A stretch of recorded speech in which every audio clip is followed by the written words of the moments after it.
इस वक्त अगरचे के प्राइम मिनिस्टर भी जो है वो दौरे पर हैं, उसकी भी मामलात पर बात करेंगे। लेकिन जो एयर मार्शल साहब गए हैं ईरान के दौरे पर, ईरान का दौरा, एक तो पहली बात जरा थोड़ा सा हमारे नाजरीन को बताइएगा किस हद तक अहमियत का हामिल है, और दूसरा ये कि कुछ इतलात ऐसी आ रही हैं कि वहां कुछ ब्रेक थ्रू हो चुका है, जो खासतौर पर जो न्यूक्लियर मामलात थे उसके ऊपर पाकिस्तान ईरान को बनाने में कामयाब हुआ। क्या आपके ख्याल से इतलात है और क्या आगे आपको आने वाले वक्त के अंदर नजर आ रहा है?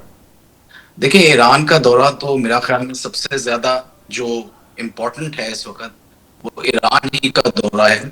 बिकॉज सबसे ज्यादा जो अफेक्टेड कंट्री रही है इस पूरे इक्वेशन में, इस पूरी जंग में, वो ईरान है।